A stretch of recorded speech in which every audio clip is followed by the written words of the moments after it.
السلام عليكم ورحمة الله وبركاته.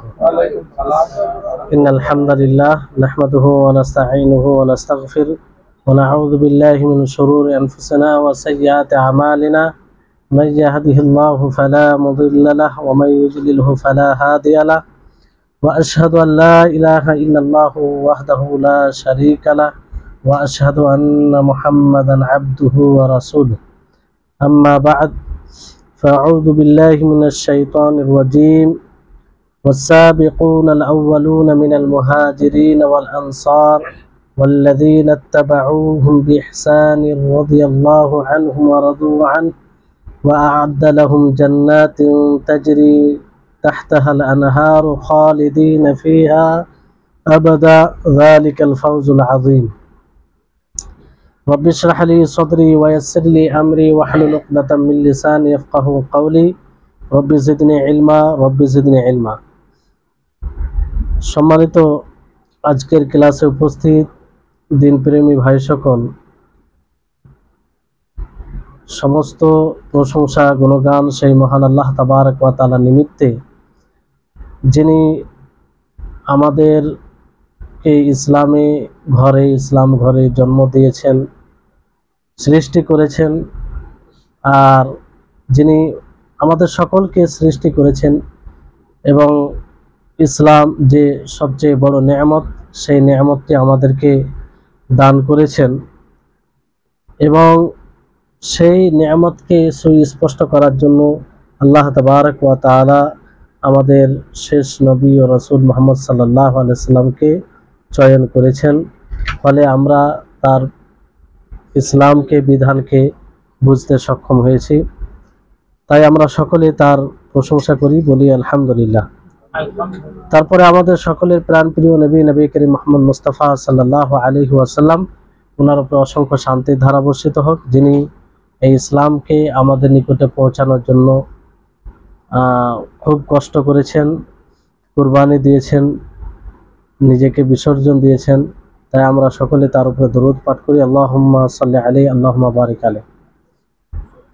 আজকে বিষয় হচ্ছে সাহাবায়ে কেরাম রিদওয়ানুল্লাহি আলাইহিম আজমাইনদের ব্যাপারে বিশুদ্ধ আকীদা।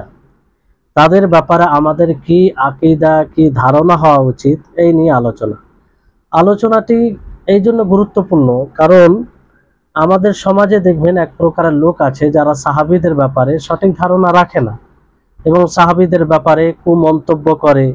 তাদের মাঝে যে একটু কিছু পাওয়া যায়, যেগুলো হয়তো কথা বলার সুযোগ থাকে, সেগুলো নিয়ে কথা বলে, চর্চা করে। সাহাবীদের ওপরে কুমন্তব্য করা, তাদের ওপরে কথা বলা, তাদেরকে মুজরিম বলা কিংবা তারা অন্যায় করেছে এরকম কিছু বলা, মানে পুরো দিন থেকেই আস্তে আস্তে ওই সন্দেহের মধ্যে নিক্ষেপ করা, এরকম বিষয়টা চলে আসে। এই জন্য কোরআন ও হাদিস তাদের ব্যাপারে কি বলেছে এবং কোরআন ও হাদিস অনুযায়ী আমরা সাহাবীদের ব্যাপারে কি ধারণা রাখব, এই বিষয়টি আমাদের নিকটে স্পষ্ট হওয়া জরুরি। তো এই জন্য ক্লাসটি খুব গুরুত্বপূর্ণ, আপনারা মনোযোগ দিয়ে শুনবেন। আর যখনই সাহাবীদের বিরুদ্ধে আপনারা কোনো কথা শুনবেন, তো এই বিষয়গুলো যদি মনে থাকে, তো আপনারা নিজে তার প্রতিরোধ করতে পারবেন, নিজে সঠিক জায়গায় থাকবেন এবং অন্যদেরকে বুঝাতে পারবেন। বুঝতে পারলেন? তো এই সাহাবীদের ব্যাপারে আহলুস সুন্নাহ ওয়াল জামাতের যেটা আকীদা, সেটা হচ্ছে যে রাসূল সাল্লাল্লাহু আলাইহি সাল্লামের যতগুলো সাহাবী আছে তাদেরকে ভালোবাসতে হবে। কি করতে হবে? ভালোবাসতে হবে এবং তাদের সাথে বন্ধুত্ব রাখতে হবে। বন্ধুত্ব মানে গভীর সম্পর্ক তাদের সাথে, এবং তাদের প্রতি সন্তুষ্ট হতে হবে। বুঝলেন? আর তাদের জন্য ইস্তেগফার করতে হবে। কি করতে হবে? ইস্তেগফার করতে হবে। তাদের দ্বারা যা মানুষ হিসেবে ভুল হয়েছে, আল্লাহ যেন সেই ভুলগুলোকে ক্ষমা করেন, এইভাবে ইস্তেগফার করতে হবে এবং তাদের প্রশংসা করতে হবে, তাদের সুনাম করতে হবে। কারণ আজকে সেই সাহাবীদের কারণেই আমরা এই ইসলামকে পেয়েছি, নচেত এই ইসলাম আমাদের ভাগ্যে জুটতো না। বুঝতে পারলে? যেটি সবচেয়ে বড় নিয়ামত। তো আল্লাহ তাবারক ওয়া তাআলা সেই সাহাবীদের সম্পর্কে বলেন, আপনারা অবাক হবেন যে তাদের কতটা ফজিলত, যে তাদের কথা আল্লাহ তাবারক ওয়া তাআলা কোরআনুল কারীমে বলেছেন, তাদের প্রশংসা করেছেন। আল্লাহ তাআলা সূরা তওবার 100 নম্বর আয়াতে বলেন, ওয়াস-সাবিকুনাল আউওয়ালুনা মিনাল মুহাজিরিন ওয়াল আনসার, যে মুহাজিরিন এবং আনসারি যারা, আনসারদের মধ্যে যারা অগ্রগামী, মুহাজির ও আনসারদের মধ্যে যারা অগ্রগামী, সকলে অগ্রগামী ছিলেন, ওয়াল্লাযীনা ইত্তাবাউহুম বিইহসান, এবং যারা তাদের খুব সুন্দরভাবে অনুসরণ অনুগত করেছে, রাদিয়াল্লাহু আনহুম, আল্লাহ তাদের প্রতি সন্তুষ্ট। কাদের প্রতি? সেই সাহাবায়ে কেরাম নবী করিম মুহাম্মদ সাল্লাল্লাহু আলাইহি সাল্লামের সাথীগণের প্রতি সন্তুষ্ট। আর কাদের প্রতি সন্তুষ্ট? ওয়ারাদু আন, আল্লাহ তাআলা তাদের প্রতি সন্তুষ্ট এবং তারা আল্লাহর প্রতি সন্তুষ্ট, তারা আল্লাহর প্রতি সন্তুষ্ট। ওয়া আ'আদ্দা লাহুম জান্নাতিন তাজরি তাহতাহাল আনহার, এবং তাদের জন্য আল্লাহ তাবারক ওয়া তাআলা এমন জান্নাত সমূহ তৈরি করেছেন যার তলদেশে কি রয়েছে? নহর প্রবাহিত হচ্ছে। কি নহর? খালিদিনা ফিহা আবাদা, যেখানে তারা চিরস্থায়ী থাকবে, যেখানে তারা কি থাকবে? চিরস্থায়ী থাকবে। যালিকাল ফাউজুল আযীম, এটা হচ্ছে মহা সাফল্য। তাহলে এবার চিন্তা করুন যে আল্লাহ তাবারক ওয়া তাআলা তাদেরকে সার্টিফিকেট দিচ্ছেন যে আল্লাহ তাআলা তাদের প্রতি সন্তুষ্ট এবং তারা আল্লাহর প্রতি সন্তুষ্ট। তো এটা কি ছোট মোটো কথা? আল্লাহ তাবারক ওয়া তাআলা সন্তুষ্ট হয়ে গেলে তো শেষ, মানে সবচেয়ে বড় এটা। আমরা যে এতগুলো ইবাদত করি, এতগুলো নিজেকে কুরবানি করি, আল্লাহর সন্তুষ্টি লাভ করার জন্যই না। তো সাহাবীদের ব্যাপারে আল্লাহ তাবারক ওয়া তাআলা ডিক্লেয়ার করছেন যে আমি তাদের প্রতি সন্তুষ্ট এবং তারা আমার প্রতি সন্তুষ্ট। আর তাদের পুরস্কার, তাদের নিয়ামত ঘোষণা করেছেন যে তাদের জন্য জান্নাত সমূহ তৈরি করে রেখেছেন যার তলদেশে কি হবে? নদী প্রবাহিত হবে। বুঝতে পারলেন? আর এটা মহা সাফল্য। তো সাহাবায়ে কেরামদের ব্যাপারে আল্লাহ তাবারক ওয়া তাআলা কোনো শর্ত ছাড়াই বলেছেন যে আল্লাহ তাআলা তাদের প্রতি সন্তুষ্ট এবং তারা আল্লাহর প্রতি সন্তুষ্ট। আর তাবিঈনদের ব্যাপারে, যারা তাদের খুব সুন্দরভাবে অনুসরণ করবে, তাদের ব্যাপারে শর্ত লাগিয়েছেন আল্লাহ তাআলা। তার পরবর্তীতে যারা তাদের সুন্দরভাবে অনুসরণ করবে, কিভাবে? ইহসানের সাথে, অর্থাৎ সুন্দরভাবে অনুসরণ করবে, তাদের প্রতি আল্লাহ তাআলা সন্তুষ্ট। এটা শর্ত সহ তাবিঈনদের জন্য। বুঝতে পারলেন? তাহলে এই হচ্ছে সাহাবায়ে কেরাম রিজওয়ানুল্লাহি আলাইহিম আজমাইনদের ফজিলত, কিংবা আল্লাহর নিকটে তারা কি কেমন ছিল, এখানে আল্লাহ তাআলা স্পষ্ট করেছেন। বুঝতে পারলেন? তারপরে আল্লাহ তাআলা বলেন সূরা ফাতহার মধ্যে 18 নম্বর আয়াতে, লাকাদ রাদিয়াল্লাহু আনিল মুমিনিনা ইয ইউবাইউনাকা তাহতাশ শাজারা, যে আল্লাহ তাবারক ওয়া তাআলা মুমিনদের প্রতি সন্তুষ্ট হয়েছেন যারা আপনার সাথে, মানে নবী সাল্লাল্লাহু আলাইহি সাল্লামের সাথে বৃক্ষের নিচে বায়াত করেছেন, বৃক্ষের নিচে বায়াত করেছেন। তো বিশেষভাবে আল্লাহ তাবারক ওয়া তাআলা বলেন যে যারা বৃক্ষের নিচে বায়াত করেছেন, মানে চুক্তিবদ্ধ হয়েছে। বায়াত মানে হাতে হাত রেখে বলা যে আমরা ইসলামকে মেনে চলবো, আল্লাহর নিকটে নিজেকে আত্মসমর্পণ করব, ইসলামের বিরুদ্ধে আমরা যারা থাকবে তাদের সাথে লড়াই করব, এটাকে বায়াত বলা হয়। তো এই যারা এটা করেছে প্রথম সময়ে, আপনারা বায়াতের রিজওয়ান শুনেছেন নবী সাল্লাল্লাহু আলাইহি সাল্লামের জীবনের ক্লাসে। বুঝলেন? তো তাদের ব্যাপারে বিশেষভাবে আল্লাহ তাআলা বলছেন যে তাদের প্রতি আল্লাহ তাআলা সন্তুষ্ট। তো যার প্রতি আল্লাহ তাআলা সন্তুষ্ট হয়ে যাবেন, তার প্রতি কখনো অসন্তুষ্ট হবে? অসন্তুষ্ট হলে আল্লাহ তাআলা ঘোষণা কেন করতেন? তো তারা চিরস্থায়ী, মানে যখন থেকে আল্লাহ তাআলা ঘোষণা করে দিয়েছেন যে আল্লাহ তাআলা তাদের প্রতি সন্তুষ্ট, তো আল্লাহ তাআলা তাদের প্রতি অসন্তুষ্ট হবেন না। নবী করিম মুহাম্মদ সাল্লাল্লাহু আলাইহি সাল্লাম তাদের ব্যাপারে বলেছেন যে লা ইয়াদখুলুন নারা আহাদুন বায়া তাহতাশ শাজারা, যে যারা তোমাদের মধ্যে যারাই বৃক্ষের নিচে বায়াত করেছে তারা জাহান্নামে প্রবেশ করবে না। আল্লাহু আকবার। এটা প্রশংসার বিষয় নয়, সরাসরি আল্লাহর নবী বলছেন যে তারা জাহান্নামে প্রবেশ করবে না। জাহান্নামে প্রবেশ করবে না তো কোথায় যাবে? জান্নাতে যাবে। জান্নাতের সার্টিফিকেট নবী করিম মুহাম্মদ সাল্লাল্লাহু আলাইহি ওয়াসাল্লাম দিলেন। আর নবী সাল্লাল্লাহু আলাইহি ওয়াসাল্লাম যা কিছু বলেন কার পক্ষ থেকে বলেন? আল্লাহ তাবারক ওয়া তাআলার পক্ষ থেকে, কারণ তিনি ওহী ছাড়া কোনো কথা বলেন না। তাহলে এই হচ্ছে সাহাবায়ে কেরামের অবস্থান শরীয়তে ইসলামিয়াতে। আর তাদের নামে কটূক্তি করা, তাদেরকে গালি দেওয়া, তাদেরকে হেয় প্রতিপন্ন করা, তাদের ভুল ত্রুটি মানুষের সামনে তুলে ধরা, উদ্দেশ্য যে তাদেরকে ছোট করা, তো তারা একরকম ভাবে কোরআনের হাদিসের অবমাননা করে না? যে কোরআনে স্পষ্ট করছেন আল্লাহ তাআলা যে আমি তাদের প্রতি সন্তুষ্ট, তারা আমার প্রতি সন্তুষ্ট। নবী করিম মুহাম্মদ সাল্লাল্লাহু আলাইহি ওয়াসাল্লাম স্পষ্ট করছেন। আর কিছু লোক রয়েছে যারা কোরআন ও হাদিসের ব্যাপারে মিসকিন, যাদের কিছুই নেই, তারা বলছে যে এই ভুল করেছে, ওই ভুল করেছে, এই জুলুম করেছে, এগুলো এগুলো বলে থাকে। বুঝতে পারলেন? এবার বিষয়টি হচ্ছে যে প্রত্যেক সাহাবী, যতগুলো সাহাবী সকলের ফজিলত রয়েছে। তো বিশেষভাবে মুহাজির কাদেরকে বলা হয়? মুহাজির সাহাবা কারা? কারা মুহাজির সাহাবা? যারা হিজরত করে, মক্কা থেকে হিজরত করে মদিনায় গিয়েছেন। তো সেই সব মুহাজির সাহাবীদের ব্যাপারে তাদের গুণাগুণ আল্লাহ তাআলা বর্ণনা করেছেন। কে বর্ণনা করছেন? সেই মহান সত্তা যিনি সকলকে সৃষ্টি করেছেন, তিনি প্রশংসা করেছেন। কি বলছেন?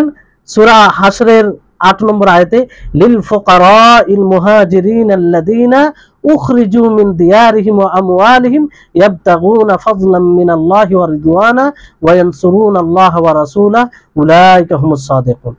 যে সেই নিঃস্ব ফকির মুহাজির যাদেরকে তাদের বাড়ি থেকে বের করে দেওয়া হয়েছে এবং তাদের সম্পত্তি থেকে বের করে দেওয়া হয়েছে, তারা কি শুধু আল্লাহর সন্তুষ্টির সন্ধানে ছিল, আল্লাহকে সন্তুষ্টি করতে চাইছিল। বুঝতে পারলেন? ওয়ায়ানসুরুনাল্লাহ ওয়া রাসূলাহু, এবং তারা আল্লাহর এবং তার রাসূলের সহযোগিতা করছিল। সহযোগিতা মানে কি? আল্লাহ এবং তার রাসূলের হুকুম অনুযায়ী তারা জীবন যাপন করছিল। উলাইকা হুমুস সাদিকুন, তারাই হচ্ছে সত্যবাদী। কার কথা এটা বলুন তো? আল্লাহ তাবারক ওয়া তাআলার কথা। আল্লাহ তাআলা তাদের ব্যাপার বলছে যে তারাই সত্যবাদী।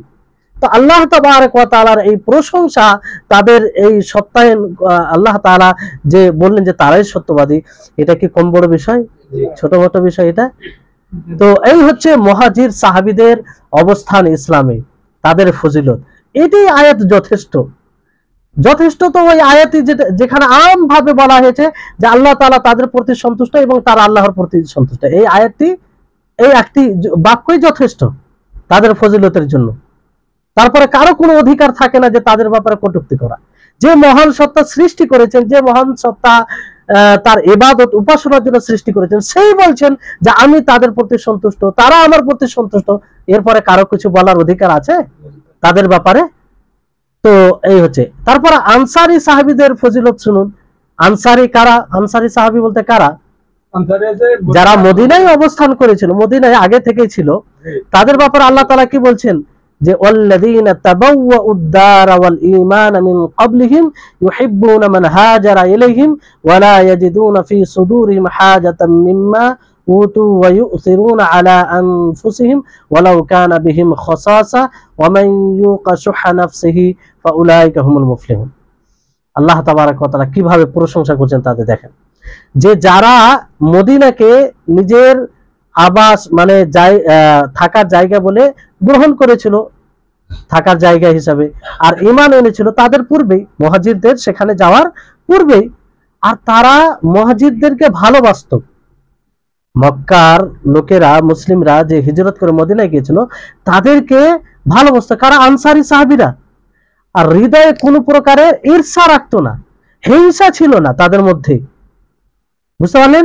আর তারা নিজেদের উপরে তাদেরকে প্রাধান্য দিত, নিজেদের উপরে তাদেরকে প্রাধান্য দিত। ওয়ালাউ কানা বিহিম খাসাসা, যদিও তারা অসুবিধায় থাকতো, কোনো অসুবিধা হতো, তারপরও মুহাজির সাহাবীদেরকে আনসারী সাহাবীগণ কি করতেন? প্রাধান্য দিতেন।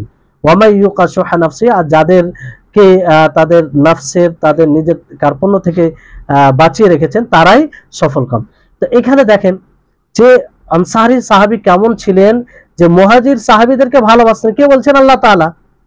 আর তারা নিজের নফসের উপরে মুহাজির সাহাবীদেরকে প্রাধান্য দিতেন সব বিষয়ে।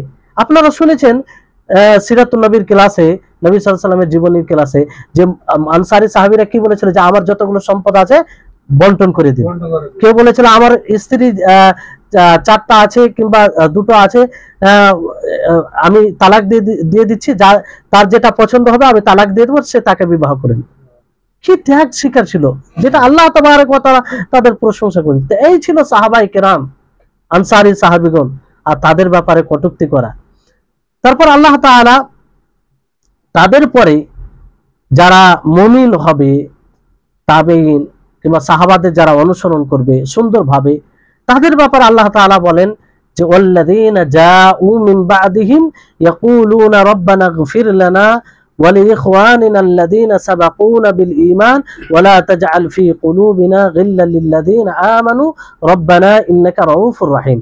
সূরা হাশরের 10 নম্বর আয়াতে আল্লাহ তাআলা বলছেন যে তাদের পরে যারা সুন্দরভাবে কাদের অনুসরণ করবে? সাহাবীদের। তো সাহাবীদের যারা অনুসরণ করবে তাদের আল্লাহ তাআলা প্রশংসা করেছেন। তো যাদের অনুসরণ করা হচ্ছে তারা কতটা প্রশংসার উপযুক্ত, যেটা আল্লাহ তাআলা অন্য আয়াতে তাদের প্রশংসা করেছেন।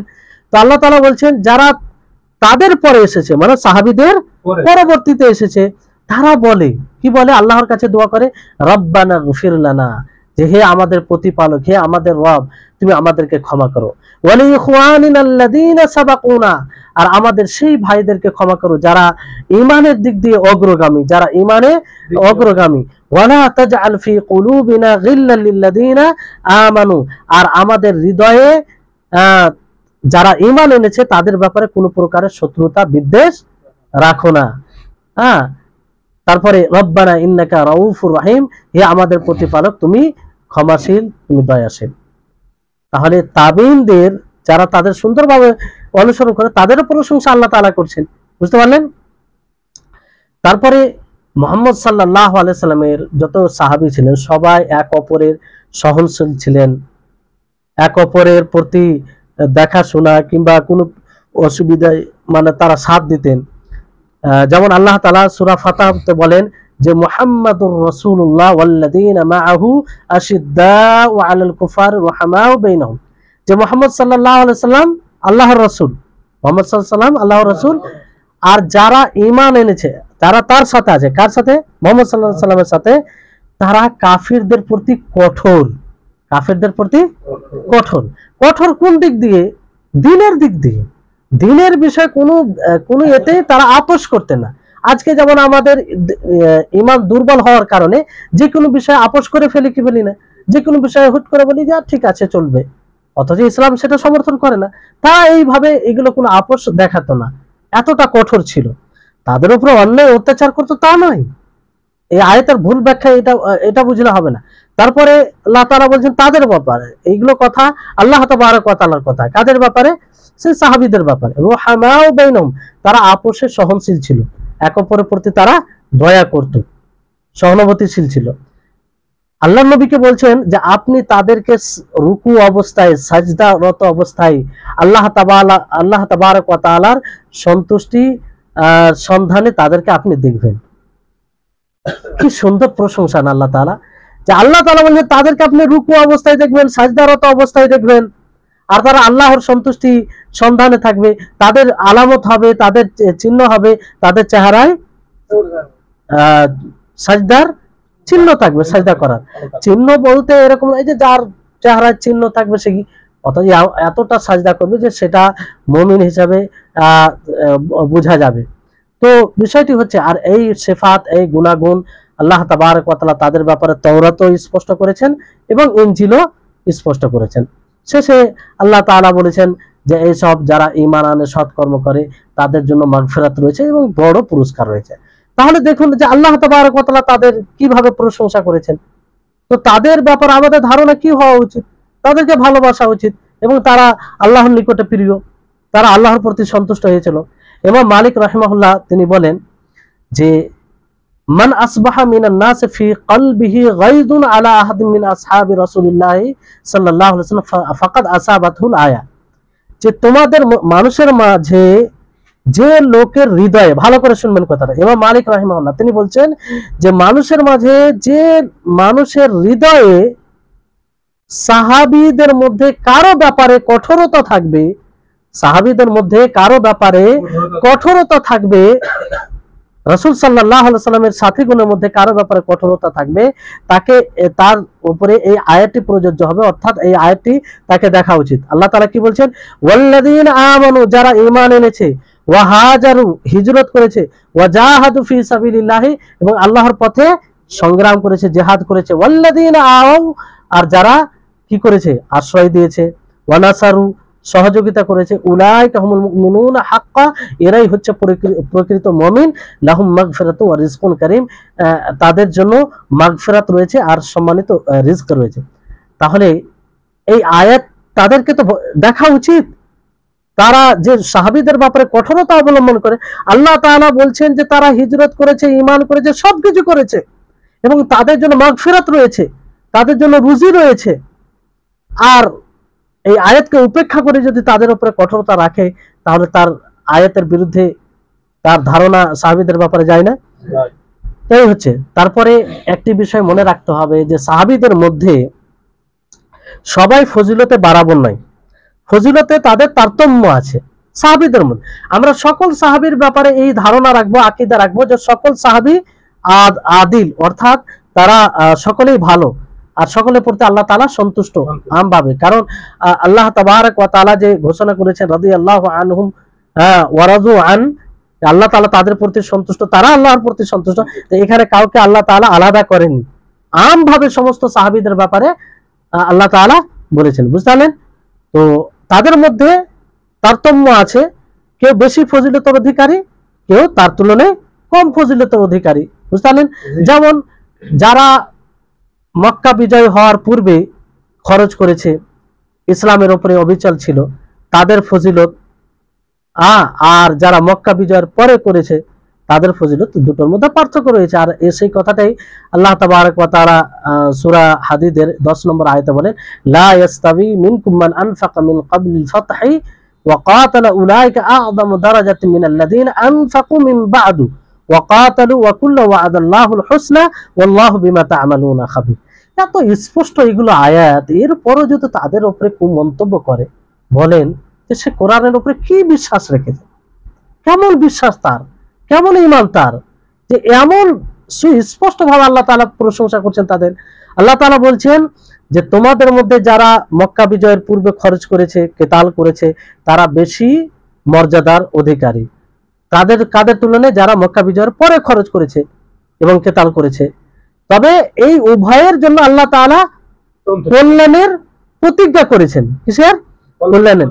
আল্লাহু বিমা তা'মালুনা খাবীর, আর আল্লাহ তাআলা যা কিছু তোমরা করো সবকিছু সম্পর্কে অবগত। তাহলে সকলেই হচ্ছে সকলের জন্য আল্লাহ তাআলা ভালো প্রতিজ্ঞা করে রেখেছেন, বুঝতে পারলেন? তাহলে এই থেকে বুঝে যাচ্ছে যে যাদের প্রশংসা আল্লাহ তাআলা করেছেন তাদেরকে গালি দেওয়া যাবে? কোনো মতেই দেওয়া যাবে না। তাদেরকে গালি দেওয়া মানে আল্লাহ তাআলা যে পবিত্র কালাম মাজিদে ঘোষণা করেছেন তাদের ব্যাপারে সেটার উপরে আপত্তি করা, সেটার উপরে অভিযোগ করা। তো আজকে যারা সাহাবীদেরকে গালি দেয় তারা কি প্রকৃত মুমিন হতে পারে? কোনো মতেই নয়। যেমন সহিহ বুখারী, সহিহ মুসলিমে আবু সাঈদ খুদরি রাদিয়াল্লাহু তাআলা আনহু থেকে বর্ণিত, তিনি বলেন যে রাসূলুল্লাহ সাল্লাল্লাহু আলাইহি ওয়াসাল্লাম বলেন, লা তাসুব্বু আসহাবি, যে তোমরা আমার সাহাবীদেরকে গালি দিও না। দেখেন এখানে একটা সূক্ষ্ম বিষয় আছে, সেটা কি? এক তো আম ভাবে হাদিসে বলা হয়েছে যে সিবাবুল মুসলিমি ফুসুকুন ওয়া কিতালু কুফরুন, যে কোনো মুসলিমকে গালি দেওয়া একটা ফাসিকি কাজ, এটা বিরোধী কাজ, আর কেতাল করা এটা কুফরি কাজ। তো কুফরি বলতে ছোট কুফরি। আর বিশেষভাবে আল্লাহ নবী এই হাদিসে কি বলছেন যে আমার সাহাবীদেরকে গালি দিও না। তার মানে বিশেষ একটা স্থান তাদের রয়েছে, আর তাদেরকে গালি দেওয়া মানে এর অন্যায়, এর মানে অন্যায়টা বেড়ে যায়, বুঝতে পারলেন? কারণ আম ভাবে হাদিসে বলার পরে এই হাদিসে বিশেষ ভাবে বলছেন। আর তারপরে মুসলিমের হাদিসে এইভাবে আছে, লা তাসুব্বু আহাদাম মিন আসহাবি ফালাউ আন্না আহাদান আনফাকা মিথলা উহুদিন যাহাবা মা বালাগা মুদ্দা আহাদিহিম ওয়ালা নাসিফাহু, যে তোমরা আমার সাহাবীদের মধ্যে কাউকে গালি দিও না। ফালাউ আন্না আহাদান আনফাকা, তোমাদের মধ্যে কেউ যদি উহুদ পাহাড় সমতুল্য, উহুদ পাহাড় জানেন? প্রায় 7.5 কিলোমিটার দূরত্ব, বিশাল বড়। যখন যাবেন দেখবেন যে একদম শুরু হয়ে যাবে, চলছে লম্বা অনেক বড় সেই পাহাড়, সেই পাহাড় সমতুল্য খরচ করে মা বালাগা মুদ্দা আহাদিহিম ওয়ালা নাসিফাহু, তো তাদের এক মুদ বরাবর পৌঁছাতে পারবে না। পাহাড় সমতুল্য স্বর্ণ খরচ করে তাদের এক মুদ অথবা অর্ধ মুদ। এবার মুদ কাকে বলে? মুদ বলা হয় রুবে সা। এক সা কত আছে? 2.5 কিলো ধরেন, 2.5 কিলোর 4 ভাগের 1 ভাগ করেন, কত আসবে? এতটা পর্যন্ত পৌঁছাতে পারবে না। তাদের, বুঝতে পারলেন? তারা যে ইখলাস, তারা যে একনিষ্ঠভাবে করে গেছে, উহুদ পাহাড় সমতুল্য খরচ করলো, তাদের সমতুল্য, তাদের মুদ সমতুল্য অথবা অর্থ মুদ সমতুল্য হতে পারবেন। তাহলে এটা তাদের ফজিলত স্পষ্ট করে, তাদের ফজিলত, তারা যে ত্যাগ স্বীকার করে গেছে, এটা থেকে স্পষ্ট। তারপরে রাসূল সাল্লাল্লাহু আলাইহি সাল্লাম তাদের ব্যাপারে নিজেই সাক্ষ্য প্রদান করেছেন যে তারা উত্তম। তারা কি উত্তম? নবী করিম মুহাম্মদ সাল্লাল্লাহু আলাইহি সাল্লাম একটা হাদিসের মধ্যে বলেন, সহিহ বুখারী সহিহ মুসলিমের হাদিস, ইমরান বিন হোসেন রাদিয়াল্লাহু তাআলা আনহু তিনি বর্ণনা করছেন, আল্লাহ নবী বলেন, খায়রুন নাসি কারনি, যে মানব জাতির মধ্যে আমার জমানার লোক বেশি শ্রেষ্ঠ, উত্তম। কারনি মানে আমার সময়, আমার জমানে। রাসূল সাল্লাল্লাহু আলাইহি সাল্লাম বলেন, সুম্মাল্লাযীনা ইয়ালুনহুম, তারপরে জামানের লোক, সুম্মাল্লাযীনা ইয়ালুনহুম, তারপরে জামানার লোক। তারপরে ইমরান রাদিয়াল্লাহু তাআলা তিনি বলছেন, লা আদরি আযাকারা বাদা কারনিহি কারনাইন আও সালাসা, মানে তিনি নিজের জামানার পরে 2 জামানার কথা বলেছেন না 3 জামানার কথা বলেছে, আমার মনে নেই, সন্দেহের মধ্যে বিষয়টি। তো যাই হোক, 3 জামানা মেনে নিলাম যে রাসূল সাল্লাল্লাহু আলাইহি সাল্লামের জামানা পরে পরবর্তীতে তারা ফজিলতে আসবে। তারপরে বলা হয়েছে তারপরে এমন লোক আসবে যারা সাক্ষ্য প্রদানে আগ্রহী হবে, কিন্তু তাদের সাক্ষ্য নেওয়া হবে না, আর তারা খেয়ানত করবে। তারা কি করবে? খেয়ানত করবে। তারা কোনো আমানতকে পূর্ণভাবে করবে না, তারা মানত করবে কিন্তু মানতকে পূর্ণ করবে না। আর তারা কেমন লোক হবে? যে মোটা তাজা হবে, মোটা তাজা হবে, মানে চর্বি বেশি হবে, অর্থাৎ এক কথায় মোটা হবে। তো এই হচ্ছে বিষয়। তাহলে এখান থেকে রাসূল সাল্লাল্লাহু আলাইহি সাল্লামের হাদিস থেকে এটা স্পষ্ট হচ্ছে যে আল্লাহ নবীর জামানার লোক যারা, অর্থাৎ সাহাবায়ে কেরাম, তারা সবচেয়ে উত্তম। নবীর মুখ দ্বারা, তিনার বাণী দ্বারাও এটা স্পষ্ট হচ্ছে। তাহলে আয়াত দ্বারা স্পষ্ট, যে একাধিক আয়াত আপনারা শুনলেন, তারপরে নবীর হাদিস শুনলেন, যে সরাসরি আল্লাহ নবী বলছেন যে সবচেয়ে উত্তম হচ্ছে আমার জামানার লোক, মানে সাহাবায়ে কেরাম। বুঝতে পারলেন? তারপরে আল্লাহ নবী মুহাম্মদ সাল্লাল্লাহু আলাইহি সাল্লাম আরেকটা হাদিসে বলেন, আনাস রাদিয়াল্লাহু তাআলা আনহু থেকে বর্ণিত, যে নবী সাল্লাল্লাহু আলাইহি সাল্লাম বলেন, আয়াতুল ঈমান হুব্বুল আনসার, ঈমানের আলামত হচ্ছে আনসারীদেরকে ভালোবাসা। কাদেরকে ভালোবাসা? আনসারীদেরকে ভালোবাসা। ওয়া আয়াতুন নিফাকি বুগযুল আনসার, আর নিফাকের আলামত হচ্ছে আনসারীদের ঘৃণা করা। তাহলে আজকে যতগুলো লোক সাহাবীদেরকে গালি দেয়, তাদের মধ্যে মূলত কিসের চিহ্ন আছে? মুনাফিক। ইমানি দাবি তাদেরকে ভালোবাসা, ইমানি দাবি তাদের জন্য দোয়া করা, ইমানি দাবি তাদের তাদের বিপক্ষে কথা বললে তার প্রতিরোধ করা, তাদের খায়রাত, তাদের হাসানাতকে প্রচার প্রসার করা। আজকে তাদের বিসর্জনের কারণে আমরা এত বড় শ্রেষ্ঠ নিয়ামতকে পেয়েছি। এজন্য কেউ লিখেছে, আমার মনে পড়ছে না, যে আজকে বর্তমান সময়ে যত আমরা কল্যাণ জিনিস দ্বারা উপকৃত হচ্ছি, সব কল্যাণের মধ্যে সাহাবীদের ভূমিকা রয়েছে। বুঝতে পেরেছেন কথাটা? সাহাবারা যদি এই কুরবানি না দিতেন, তা আমরা এত বড় নিয়ামত থেকে বঞ্চিত হতাম। মানবতা কি এটা বুঝতে পারতাম না। তারপরে সহিহ বুখারী সহিহ মুসলিমে বারা বিন আযিব রাদিয়াল্লাহু তাআলা আনহু থেকে বর্ণিত আছে, তিনি বলেন, রাসূল সাল্লাল্লাহু আলাইহি ওয়াসাল্লাম বলেন, লা ইউহিব্বুহুম ইল্লা মুমিন, যে তাদেরকে একমাত্র মুমিন ভালোবাসবে। অর্থাৎ মুমিন মানে সাহাবীদেরকে ভালোবাসবে। বুঝলেন? ওয়ালা ইবগিযুহুম ইল্লা মুনাফিক, যে মুনাফিকরাই তাদেরকে ঘৃণা করবে। মানে ঘৃণা একজন মুমিন তাদেরকে করতে পারে না, কোনো সময় হতে পারে না যে কারোর হৃদয়ে ঈমান থাকবে আর সাহাবীদেরকে ঘৃণা করবে, এটা কোনো মতে। ওয়ালা ইউবগিযুহুম ইল্লা মুনাফিক, এখানে মানে গুরুত্ব দিয়ে বলা হয়েছে, মান আহাব্বাহুম আহাব্বাহুল্লাহু, যারা তাদেরকে ভালোবাসবে আল্লাহ তাআলা তাদেরকে ভালোবাসবে, ওমান আবগাযাহুম আবগাযাহুল্লাহু, আর যারা তাদেরকে ঘৃণা করবে আল্লাহ তাআলা তাদেরকে ঘৃণা করবে। বুঝতে পারলেন? এই জন্য যারাই সাহাবীদেরকে যখন যে সময় গালি দেখ না কেন, তারা আল্লাহর নিকটে কখনো ভালো হতে পারে না, আল্লাহর নিকটে প্রশংসনীয় কখনো হতে পারে না। বুঝতে পারলেন? আর এইভাবে আরো অনেক হাদিসে স্পষ্ট করা হয়েছে। যেমন একটি হাদিসে নবী করিম মুহাম্মদ সাল্লাল্লাহু আলাইহি ওয়াসাল্লাম বলেন, সহিহ মুসলিম হাদিস, লা ইউবগিযুল আনসারা রাজুলুন আমানা বিল্লাহি ওয়াল ইয়াউমিল আখির, যে আনসারকে সেই ব্যক্তি ঘৃণা করতে পারে না যে ব্যক্তি আল্লাহ এবং শেষ দিবসের প্রতি কি নিয়ে আসবে? ঈমান নিয়ে আসবে। সে কখনোই আনসারীদেরকে ঘৃণা করতে পারে না। রাসূল সাল্লাল্লাহু আলাইহি সাল্লামের এসব হাদিস কি প্রতীয়মান করে একজন মুমিন কি করে তাদের বিরুদ্ধে কথা বলতে পারে। তারপরে সহিহ বুখারী সহিহ মুসলিমে আরেকটি হাদিস আছে যে যারা বদর যুদ্ধে অংশগ্রহণ করেছিল, বদর যুদ্ধ কবে হয়েছিল কে বলবে? বদর যুদ্ধ দ্বিতীয় হিজরিতে, মাশাআল্লাহ, দ্বিতীয় হিজরিতে বদর যুদ্ধ ঘটেছিল। তো এই বদর যুদ্ধে যারা অংশগ্রহণ করেছে সেই সময়টা কি সংকটের সময় ছিল না? আর্থিক দিক দিয়ে দুর্বল মানুষ, এমনিতেই চারদিক থেকে মক্কা, নিজের জন্মভূমি, নিজের অর্থ সম্পত্তি, আত্মীয় স্বজন সবকিছু ত্যাগ করে এসেছিলেন। ইতিমধ্যে তাদেরকে জিহাদ করতে হচ্ছে। আর তাদের বিরুদ্ধে যারা আরবে সবচেয়ে শক্তিশালী, যাদের শক্তির ব্যাপারে চর্চা হতো, যাদের সকলে শ্রদ্ধা করতো, যাদের বিরুদ্ধে মানুষ কথা শুনতে পছন্দ করতো না, তাদের বিরুদ্ধে লড়াই করার জন্য প্রস্তুত হয়ে গেছিলেন কারা? এই বদরি সাহাবীগণ। এর জন্য বিশেষ তাদের ফজিলত রয়েছে।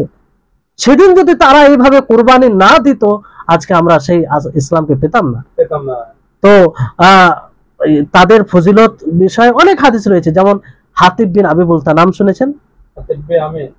আবি বুলতা, এটা নাম মাঝে মধ্যে শুনবেন, সিরাতেও আলোচনা করা হয়েছে যে হাতিব বিন আবি বুলতা ইনি একজন বদরি সাহাবী ছিলেন। কি ছিলেন? বদর যুদ্ধে অংশগ্রহণ করেছিলেন।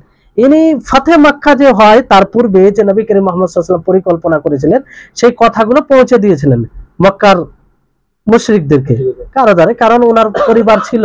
তো উনি চেয়েছিলেন যে এই খবর দাঁড়াতে নবীর কিছু ক্ষতি করতে পারবে না, কিন্তু আমার পরিবারটা সহযোগিতা পেয়ে যাবে, এই উদ্দেশ্যে, এমনি কোনো ক্ষতি করার উদ্দেশ্য নাই। তো যখন বিষয়টা স্পষ্ট হয় তো সেই হাতিব বিন আবি বুলতাকে হত্যা করার জন্য যেমন ওমর ফারুক রাদিয়াল্লাহু তাআলা আনহু সম্ভবত তিনি বলেন যে আমাকে হুকুম দেন তাকে হত্যা করে ফেলি। তো আল্লাহ নবী কি বলেছিলেন? ইন্নাহু কাদ শাহিদা বদরান, যে সে বদর যুদ্ধে অংশগ্রহণ করেছে। ওয়ামা ইউদরিকা লাআল্লাল্লাহ ইত্তালা আলা আহলি বদরিন ফাকালা ই'মালু মা শি'তুম ফাকাদ গাফারতু লাকুম, যে তোমাকে কিসে জানাবে? আল্লাহ তাআলা বদরি সাহাবীদেরকে আগে থেকেই জানেন, সবকিছু জানেন, সকল মানুষের ব্যাপারে আল্লাহ তাআলা জানেন। অথচ আল্লাহ তাআলা কি বলেছেন? ই'মালু মা শি'তুম, যে তোমরা যা ইচ্ছা তা আমল করো, ফাকাদ গাফারতু লাকুম, আমি তোমাদেরকে ক্ষমা করে দিলাম। আল্লাহ তাআলা তো জানেন যে হাতিব বিন আবি বুলতা এরকম করবে, কিংবা আর কিছু সাহাবী এরকম ভুল হবে তাদের দ্বারা, তারপর আল্লাহ তাআলা এই কথা বলেছেন, তার মানে কি তাদেরকে ক্ষমা করেছেন। তো আমাদেরকে ক্ষমার দৃষ্টিতে তাদেরকে দেখতে হবে, বুঝতে পারলেন? তো এই হচ্ছে বদরি সাহাবী, কারণ তারা যে সংকটে নিজেকে বিসর্জন দিয়েছিল, ইসলামের জন্য লড়াই করেছিল, ইসলামের কালিমা লা ইলাহা ইল্লাল্লাহকে সুউচ্চ করার জন্য, সেটা আমরা কল্পনা করতে পারি না। তাহলে এই হচ্ছে বিষয়। তারপরে আরো হাদিস রয়েছে, যেমন বায়াতে রিজওয়ান, বায়াতে রিজওয়ানে যারা অংশগ্রহণ করেছিল তাদের ব্যাপারে বিশেষ ফজিলত এসেছে। সহিহ মুসলিমে জাবির বিন আব্দুল্লাহ রাদিয়াল্লাহু তাআলা আনহু থেকে বর্ণিত, তিনি বলেন যে উম্মে মুবাশশির তিনি খবর দেন, তিনি বলছেন যে আমাকে খবর দেন যে তিনি রাসূল সাল্লাল্লাহু আলাইহি সাল্লামকে বলতে শুনেছেন হাফসার নিকটে, কি বলেন? লা ইয়াদখুলুন নারা, যে জাহান্নামে প্রবেশ করবে না ইনশাআল্লাহ, ইনশাআল্লাহ আল্লাহ যদি চায়, মিন আসহাবিশ শাজারাতি আহাদুন, যারা বৃক্ষের নিচে কি করেছিল? বায়াত করেছিল, তাদের মধ্যে কেউ কোথায় যাবে না? জাহান্নামে যাবে না। আল্লাযীনা বায়াউ তাহতাহা, যে বৃক্ষের নিচে তারা বায়াত করেছিল। আর তাদের কত সংখ্যা ছিল? প্রায় তাদের সংখ্যা ছিল 1400-এর উপরে, মানে যারা এর উপরে ছিল। তাদের মধ্যে যেমন আবু বকর, ওমর ও উসমান এরকম ছিল। তো এতগুলো তাদের ফজিলত সম্পর্কে আল্লাহ নবী এইভাবে বলেন যে তারা কোথায় যাবে না? জাহান্নামে যাবে না। আর বিশেষভাবে আবু বকর, ওমর, উসমান, আলী ইনাদের ব্যাপারে। তারপরে বিষয়টি একটা, যেটা এখানে আর একটা বিষয় আছে, যে যেটা আহলুস সুন্নাহ ওয়াল জামাত সাহাবীদের যখনই আলোচনা হয় তখন এই কথাটা আসে, কিংবা আমাদেরকে স্মরণে রাখতে হবে যে সর্বোত্তম কে, উম্মতে মুহাম্মাদের মধ্যে সর্বোত্তম কে, সর্বপ্রথম কে আসে? তো প্রথমে কে আসে? আবু বকর রাদিয়াল্লাহু তাআলা আনহু, তারপর ওমর ফারুক রাদিয়াল্লাহু তাআলা। এর উপরে সকলের ইজমা রয়েছে, সকলের কি ইজমা রয়েছে, এমনকি সাহাবাগণও মনে করতেন, কেউ দ্বিমত করেন। তারপরে আরো প্রমাণিত রয়েছে যে তৃতীয় হিসেবে উসমান বিন আফফান রাদিয়াল্লাহু তাআলা আনহুকে মনে করা হয়, আর চতুর্থ আলী রাদিয়াল্লাহু তাআলা। আলী রাদিয়াল্লাহু তাআলা আনহু। তাহলে এই হচ্ছে সাহাবীদের ব্যাপারে কিছু কথা যেটা সংক্ষিপ্ত ভাবে বলা হলো। এবার আপনাদের একটা সংক্ষিপ্ত ভাবে আপনাদেরকে বলবো যে মূল মূল তাদের ব্যাপারে আকীদা কি হওয়া উচিত, একটা একটা করে বলে দিই যাতে স্মরণ থাকে, বুঝতে পারলেন? জি ইনশাআল্লাহ। তো সেই বিষয়টি হচ্ছে যে তাদের ব্যাপারে মোটা মোটা কি কি আকীদা থাকবে, এই বিষয়টি আমাদেরকে যে জানতে হবে, সেটা যাতে পয়েন্টের আকারে বলে আপনাদের স্মরণ থাকে, এই জন্য বলছি। যে এক নম্বর হচ্ছে যে সমস্ত সাহাবায়ে কেরাম আদিল, মানে তারা ভালো, আল্লাহ তাদের প্রতি সন্তুষ্ট, বুঝতে পারলেন? এটা একটা বিষয়, এটা স্বীকৃত, মানে কোরআন হাদিস দ্বারা এটা মানে প্রমাণিত। দুই নম্বর হচ্ছে যে তাদের যে ফজিলত রয়েছে, তাদের ফজিলতে তারতম্য আছে, কি একটু বেশি ফজিলত, যেমন বাদরি সাহাবী, বায়াতে রিজওয়ানে যারা শরীক হয়েছে, বুঝতে পারলেন? তো আলাদা আলাদা ফজিলত রয়েছে। তিন নম্বর বিষয় হচ্ছে যে তাদেরকে ভালোবাসা ঈমানের একটি অন্যতম লক্ষণ, তাদেরকে ভালোবাসা ঈমানি দাবি, মানে তাদেরকে ভালোবাসা ঈমান। কেউ যদি ভালো না বাসে, ঘৃণা করে, তাহলে তার ঈমান নেই, কারণ কোরআনে তাদের প্রশংসা করেছেন, আল্লাহ তাআলা তাদের প্রশংসা করেছেন, তো তাদেরকে ভালোবাসাই ঈমান। চতুর্থ নম্বর বিষয় হচ্ছে যে তাদের জন্য দোয়া করা, এটা ঈমানের দাবি, তাদের জন্য দোয়া করতে হবে, তাদের জন্য কি করতে হবে? দোয়া করতে হবে। পঞ্চম নম্বর বিষয় হচ্ছে যে তাদের কল্যাণমূলক যেগুলো কাজ, সেগুলো তুলে ধরতে হবে। তারা যে কুরবানি করেছেন, পরিবার, নিজের জন্মভূমি সবকিছু ত্যাগ করেছেন ইসলামকে, নিজের ঈমানকে রক্ষা করতে গিয়ে, এগুলো মানুষের সামনে তুলে ধরতে হবে। 6 নম্বর বিষয় হচ্ছে যে তারা যে এক অপর প্রতি সহনশীল ছিলেন, এক অপর প্রতি রহম করতেন, দয়া করতেন, এগুলো বিষয় মনে রাখতে হবে, আর মানুষের সামনে তুলে ধরতে হবে। 7 নম্বর বিষয় হচ্ছে যে মানুষ হিসাবে তাদের তো কিছু ভুল হয়েছে না, ভুল হয়নি? ভুল না হলে তো তারা ফেরেশতা হবে। তো এটা মানে সমস্ত সাহাবায়ে কেরাম এরা ভালো, কিংবা তাদের প্রতি আল্লাহ তাআলা সন্তুষ্টি, এর মানে এটা নয় যে তাদের দ্বারা ভুল হয়নি, ভুল হয়েছে, কিন্তু সেই ভুলকে আল্লাহ তাআলা ক্ষমা করেছেন। তো সেই তারা যে মানুষ হিসাবে যেগুলো ভুল করেছে, সেই ভুলের উপরে কোনো রকম মন্তব্য না করা, চুপ্পি অবলম্বন করা, চুপ থাকা, বুঝতে পারলেন? যেমন অনেক কিছু ঘটেছে কিনা, ওই মুআবিয়া রাদিয়াল্লাহু তাআলা আনহু, আলী রাদিয়াল্লাহু তাআলা আনহুর মাঝে যে ঘটেছে ভুল বোঝাবুঝির কারণে, তো এগুলোর ব্যাপারে আমরা চুপ্পি অবলম্বন করব, কারণ তাদের প্রতি আল্লাহ তাআলা সন্তুষ্ট। তো আমরা কে, আমরা কোন অধিকার রাখি যে আমরা তার উপর মন্তব্য করব? আল্লাহ তাবারক ওয়া তাআলা তাদের প্রতি সন্তুষ্ট, তো এটাই যথেষ্ট আমাদের জন্য। যদি সেটা আমাদের জন্য কোনো এটা আলোচনা করা উপকারী হতো, তো আল্লাহ তাআলা অবশ্যই ইঙ্গিত করতেন, বলতেন যে না, এরা পরবর্তী সময়ে এরকম অন্যায় করবে, অতএব তোমরা সতর্ক, এরকম কিছু বলেছেন? বরং আল্লাহ তাআলা ডিক্লেয়ার করেছেন যে আমি তাদের প্রতি সন্তুষ্ট, তারা আমার প্রতি সন্তুষ্ট। তারপরে তাদের মধ্যে যে ইখতিলাফাত যেগুলো হয়েছে, যেমন উদাহরণ দিলে মুআবিয়া আলী, এইগুলো ব্যাপারে আমরা চুক্তি অবলম্বন করব, বুঝলেন? 9 নম্বর বিষয় হচ্ছে যে যারা তাদেরকে ঘৃণা করবে, কি করবে? ঘৃণা করবে, তাদেরকে আমরা ঘৃণা করব। বড় দুঃখের সাথে বলতে হয়, আজকে যারা সাহাবীদেরকে প্রকাশ্যভাবে গালি দেয়, সাহাবীদেরকে প্রকাশ্যভাবে গালি দেয়, প্রকাশ্যভাবে কি করে? গালি দেয়।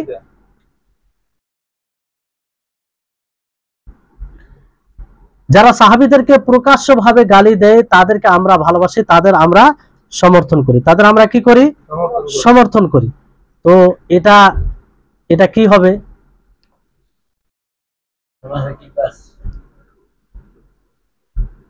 এটা মুনাফিক কাজ, মুনাফিক এই শিয়া এবং কি ইহুদি, ডাইরেক্ট মুনাফিক শেষ। আব্দুল্লাহ ইবনে সাবা শিয়াদের মধ্যে